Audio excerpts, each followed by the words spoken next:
Halo rekan-rekan sekalian, perkenalkan saya Ganesha Teofani. Dan saya Giovanni. Senang sekali hari ini telah hadir bersama kita seorang pakar, guru besar dan praktisi hukum senior, Profesor Dr. Gufron. Beliau akan membedah secara tuntas bagaimana peta jalan bagi sarjana hukum muda untuk meniti karir di dunia advokat. Selamat pagi, Bro. Pagi. Gimana kabarnya, Bro? Alhamdulillah, sehat walafiat. Izin, Bro. Bagi kami mahasiswa tingkat akhir dan mungkin juga untuk teman-teman fresh graduate di luar sana, menjadi advokat seringkali dilihat sebagai proses yang panjang, Prof ya. Mungkin bisa dijelaskan secara singkat apa saja tahapan yang harus dilalui setelah lulus S1 hukum hingga seseorang resmi menyandang gelar advokat. Jadi seorang yang ingin jadi advokat tentu syaratnya dia adalah lulus sekolah tinggi ilmu hukum. Ya, tidak mesti bisa SHI, sarjana hukum Islam misalkan, atau sekolah tinggi ilmu kepolisian. Sepanjang itu adalah lulus sekolah tinggi ilmu hukum. Setelah lulus S1, yang bersangkutan harus mengikuti namanya pendidikan khusus profesi advokat, yang disebut PKPA. Setelah PKPA dilakukan, dia akan mengikuti apa yang disebut ujian profesi advokat yang diselenggarakan oleh Organisasi Advokat Indonesia. Kalau yang bersangkutan lulus misal di ujian asosiasi advokat, maka yang bersangkutan kemudian magang di kantor advokat senior, didampingi oleh para advokat senior adalah 2 tahun. Setelah 2 tahun dan umurnya cukup 25 tahun, maka yang bersangkutan diangkat menjadi advokat dan disumpah oleh pengadilan tinggi setempat. Maka sejak itu dia adalah seorang advokat yang dia sudah bisa melakukan praktek secara mandiri atau bergabung dengan kantor advokat senior lainnya. Sesungguhnya proses yang paling penting dari keseluruhan tadi itu adalah proses magang, di mana dia bisa belajar langsung dari para advokat senior pendampingnya bagaimana sesungguhnya menjadi seorang advokat itu dalam prakteknya sehari-hari. Maka menjadi penting magang advokat di kantor yang dipandang cukup handal, mumpuni untuk bisa memberikan contoh baik buat teman-teman calon advokat untuk sampai kemudian disumpah. Wah, berarti perjalanannya cukup panjang, Prof ya? Ya, sesungguhnya semua profesi ada prosesnya, dan biasanya persyaratan akademik itu baru ada persyaratan yang berkaitan dengan kompetensi-kompetensi tertentu gitu, dan tentu juga dilengkapi dengan kode etik. Jadi memang untuk menjadi seorang profesional itu butuh waktu yang tidak singkat, butuh waktu yang panjang. Tapi waktu yang panjang itu adalah diharapkan ada proses learning by doing, yaitu proses belajar untuk menjadi seorang advokat gitu, yang profesional gitu. Tentunya bagi kami kan sekarang masih semester 6 ya. Jadi kami masuk ke masa tingkat akhir ya. Berarti kami sendiri merasakan bahwa banyak sekali rekan-rekan mahasiswa atau fresh graduate ini yang ingin menjadi advokat itu kadang merasa ngeri dengan yang namanya PKPA dan UPA. Mungkin Prof bisa memberikan tips and trik bagaimana bisa langsung lolos uji pada saat ujian profesi advokat, atau mungkin ada pola pikir hukum tertentu yang harus kita bangun sejak sarjana ini? Ya, sebenarnya kalau ujian profesi advokat itu kan materinya juga materi yang diberikan pada saat PKPA. Jadi sebagian materi PKPA itu nanti diujikan, itu ada soal yang isi, jadi kita harus membuat surat gugatan, surat kuasa begitu. Di sisi lain ada multiple choice, tetapi materinya itu sebenarnya adalah materi yang disampaikan saat PKPA, yaitu sebagian besar pada hukum acara gitu kan. Selain ada materi tentang cara wawancara, misalkan jadi seorang advokat, ada materi kode etik misalkan, dan seterusnya. Jadi kalau menurut saya itu biasanya PKPA itu juga dilanjutkan dengan latihan soal gitu di satu sisi, dan banyak buku yang bisa dipelajari untuk latihan soal sebelum ujian gitu. Jadi kalau menurut saya ini hal yang biasa bagi seorang advokat, apalagi dia sudah, kalau dia sudah apa istilahnya itu ya, udah ikut BKPA gitu dan sungguh-sungguh dia bisa memahami dengan baik, saya yakin nanti ujiannya insya Allah bersih. Baik Prof. Seperti yang Prof tadi bilang bahwa setelah kami lulus ujian profesi advokat dan mendapatkan sertifikasi, itu kan harus magang 2 tahun ya Prof.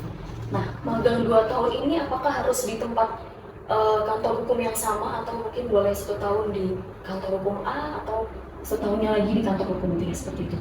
Kalau berdasar pengalaman atau dalam praktiknya biasanya 2 tahun itu satu kantor advokat yang sama gitu, sehingga nanti di akhir sebelum dia sumpah itu kan ada syarat untuk disumpah. Salah satu syaratnya adalah magang, dan magang itu kan ada pendamping senior dan pimpinan kantor. Jadi di situ nanti ada pendamping senior tanda tangan sekaligus pimpinan, itu ada surat magang gitu. Ya biasanya sih dikeluarkan oleh satu kantor gitu.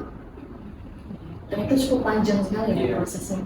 Kemudian kira-kira kami kan semester 6 ini udah mulai skripsi ya Prof. Kira-kira dari semester 6 ini atau dari bangku kuliah ada nggak sih mata kuliah khusus yang mungkin perlu kita akses lebih dalam untuk kita bisa menjadi bekal kita untuk saat PKPA nanti? Ya kalau memang ingin cita-cita jadi advokat, tentu ya tetap harus dikuasai hukum material, hukum pidana, hukum perdata, gitu ya, hukum administrasi, dan hukum formil ya, hukum acara itu penting. Pendidikan latihan pembayaran menjadi penting. Kemudian baru dari situ ada materi-materi yang menurut saya penting juga, argumentasi hukum misalkan ya.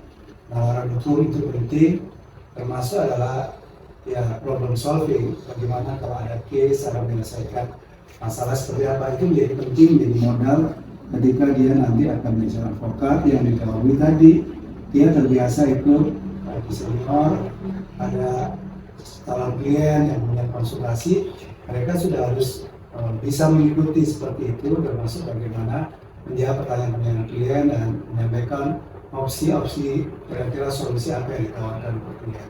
Jadi menjadi penting memang sejak semula mahasiswa ini apakah memang betul cita-citanya menjadi seorang advokat, itu bisa kemudian dimulai pada saat dia kuliah, sudah dirancang sedemikian rupa untuk mata kuliah tertentu memberikan penguatan untuk menjadi seorang advokat.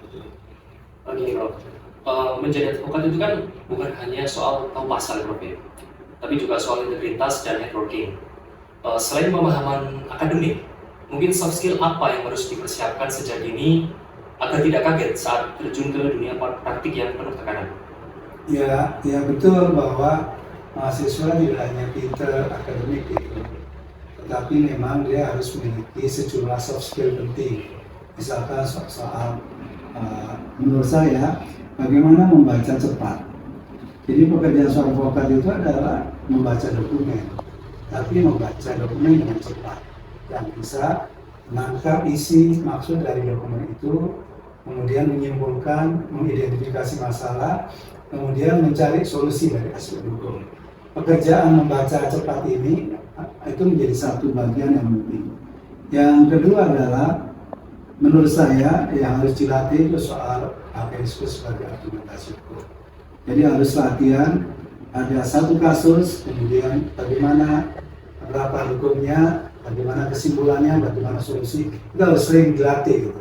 Karena itu sesuatu hal yang tidak bisa dipelajari sekejap mata, tetapi harus melalui proses lebih baik. Tapi yang lebih penting juga tadi soal public speaking, jadi komunikasi yang baik bisa.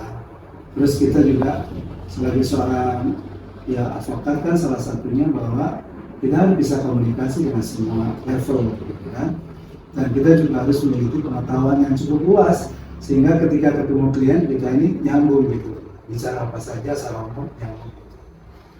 Tadi disebut soal jejaring, betul bahwa sesungguhnya profesi advokat itu bukan sekedar secara teknis, ada perkara ditangani, nggak cukup. Kita butuh teman, kolaborasi. Kenapa? Karena ke depan kita tidak bisa menjadi Superman ya.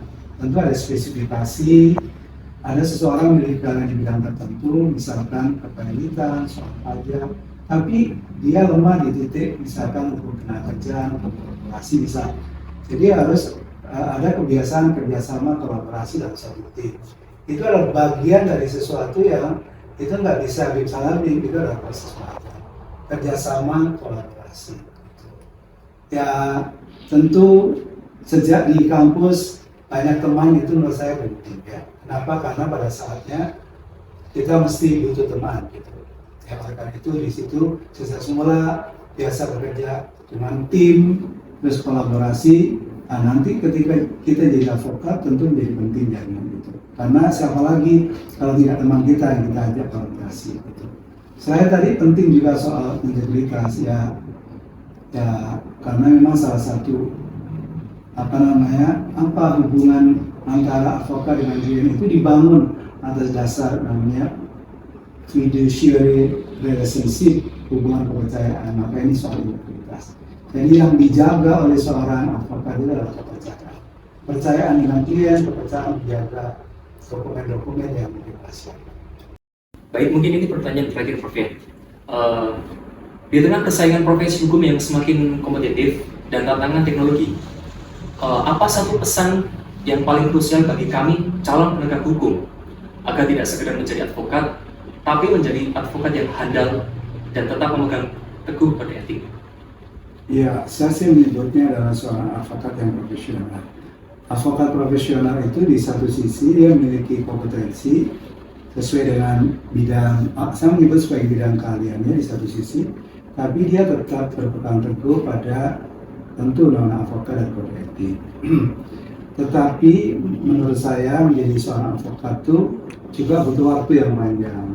Artinya bahwa ketika magang, manfaatkan magang ini sebagai proses belajar yang kemudian jangan disia-siakan waktu yang 2 tahun itu. Yang kedua adalah nanti ketika menjadi seorang advokat, maka nggak usah pilih-pilih perkara. Semua perkara yang berbayar, tidak berbayar, atau perlu dia tangani gitu. Karena itu penting buat namanya pengayaan ya, pengalaman gitu. Itu nanti menentukan namanya jam terbang. Jadi semakin banyak perkara dengan skala variasi yang ditangani, itu memberikan sebuah pengalaman tersendiri sehingga kelak bisa menjadi modal ketika menjadi seorang advokat. Jadi lagi-lagi belajar terus sama senior, tidak usah milih-milih perkara, tangani perkara yang audio, perkara yang berbayar, sama penanganannya, dan terus kemudian mengupdate diri dengan selalu belajar hukum-hukum yang baru yang kaitannya dengan teknologi, kaitannya dengan AI gitu, dan prospek hukum ke depan seperti apa, itu harus diikuti. Kenapa? Karena klien kita ini akan berbeda kira-kira 3, 4, 5 tahun akan datang, karena akan sangat sesuai dengan kebutuhan zaman. Sehingga nggak bisa belajar dalam konteks semata-mata belajar hukum yang yang masa lalu atau saat ini, tapi juga menjemput kira-kira bidang hukum apa yang lebih relevan untuk 3, 4, 5 tahun ke depan, supaya kita menjadi seorang advokat yang tidak saja handal mumpuni, tapi juga beradaptasi dengan hukum-hukum yang baru dan bisa menyelesaikan masalah dengan cepat dan tepat serta efisien buat klien. Kira-kira begitu sih pesannya. Belajar tidak mengenal waktu, biasakan bekerja dengan disiplin dan target-target, karena memang seorang advokat itu bekerja selalu dengan disiplin, selalu dengan target dan penuh tekanan, dan itu menjadi bagian sehari-hari menjadi seorang advokat yang menjadi seorang advokat yang handal dan profesional. Wah, luar biasa sekali ya perbincangan kita pada hari ini. Terima kasih banyak Pak Fufern atas waktunya. Sama-sama, sukses selalu. Amin, terima kasih banyak. Semoga obrolan kita pada hari ini bisa menjadi jembatan buat teman-teman fresh graduate di luar sana yang ingin menjadi seorang advokat. Akhir kata, saya Giovanni dan rekan saya. Dan saya Dianisa Giovanni, pamit undur diri dan Sampai jumpa.